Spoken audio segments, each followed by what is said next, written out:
Olá, tudo bem? Eu sou Ivone Vieira e vou falar sobre os tributos no agronegócio.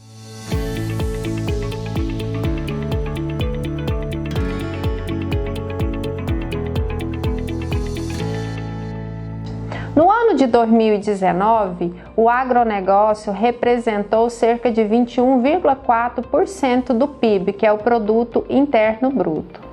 No entanto, o agronegócio também é responsável pela arrecadação brasileira, em função da alta carga tributária. Dentre essa carga tributária, podemos citar os principais tributos, que é o Fundo Rural, o INSS, o Imposto de Renda, a Contribuição Social sobre o Lucro Líquido, o ITR, PIS, COFINS.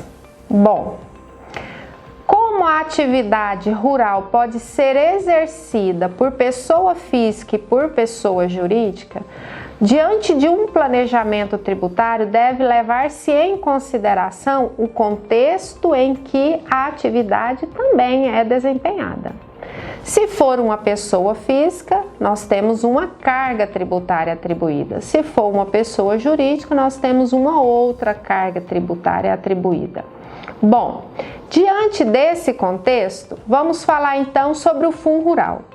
O Fundo Rural, ele incide sobre a folha de pagamento ou então sobre a receita da comercialização, sendo pessoa física ou pessoa jurídica, dependendo do produto que está sendo comercializado, está sujeito ao Fundo Rural.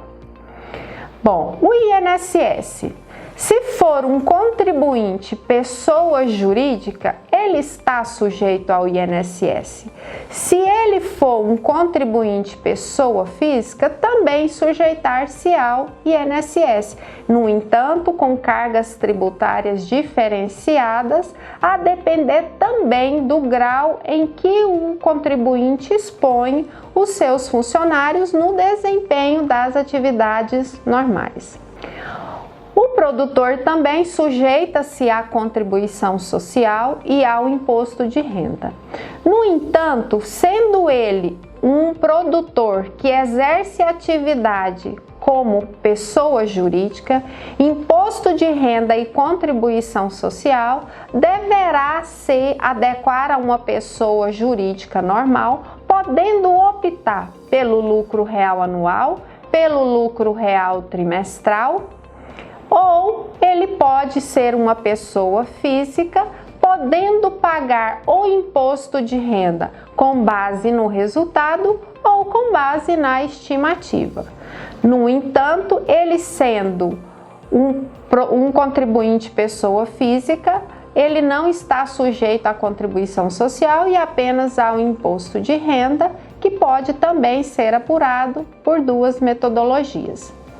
Quanto ao ICMS, o ICMS é o imposto que incide sobre a circulação de mercadorias e serviços.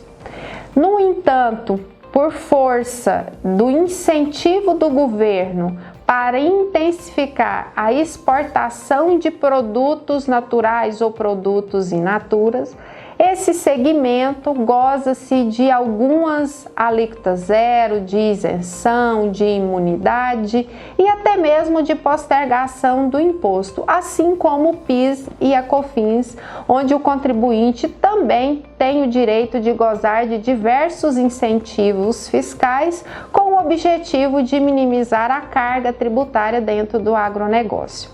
Bom, considerando esse contexto, para um devido planejamento tributário que venha alcançar resultado na gestão dos negócios, faz-se necessário conhecer a forma de exploração como pessoa física e como pessoa jurídica. Então, se ele é um contribuinte pessoa jurídica, ele está sujeito ao Fundo Rural, ao INSS, PIS, COFINS, ICMS, Imposto de Renda e Contribuição Social. Além de falar que está sujeito ao Fundo de Garantia por Tempo de Serviço sobre a folha de pagamento. Ele sendo uma pessoa física, ele está sujeito ao Fundo Rural, ao INSS, ao PIS, ao COFINS, ao Imposto de Renda e também ao FGTS sobre a folha de pagamento. Com relação relação ao fundo rural, deve-se observar a opção de recolhimento do tributo, se será sobre o valor de folha de pagamento ou sobre o valor de comercialização. Esse indicador utiliza-se como base qual é a melhor alternativa de pagamento do tributo, se é com base na folha ou com base na receita comercializada. O planejamento tributário é que deve orientar o contribuinte qual a melhor opção, e essa opção deve ocorrer no primeiro mês do exercício vigente e é irretratável a sua alteração até o término do exercício social. Se ele é uma pessoa física, ele vai pagar imposto de renda sobre a produção rural com base no lucro auferido no exercício social ou com base na estimativa. No entanto, a estimativa na pessoa física leva-se em consideração o percentual de 20% sobre a receita auferida, constitui a base de cálculo do imposto de renda. Considerando sendo uma pessoa jurídica, ele está sujeito ao imposto de renda e à contribuição social, optando por uma metodologia de tributação, que pode ser o lucro real anual, lucro real trimestral ou lucro presumido. O planejamento tributário é que vai indicar qual é a melhor opção de tributação e ele deve permanecer com essa opção até o término do exercício social seguinte. E com relação ao fundo rural, também é uma opção de pagar sobre a folha de pagamento ou sobre a comercialização. Com relação ao ICMS, PIS e COFINS, o produto que está sendo comercializado deverá então indicar qual é a carga tributária, se vai gozar de alíquota zero, de suspensão, de redução de base de cálculo ou de postergação, diferimento do tributo. Então, dependendo do produto que está em negociação, então indica qual é a carga tributária que está sujeita o contribuinte naquele momento. Então, qual é a carga tributária no agronegócio?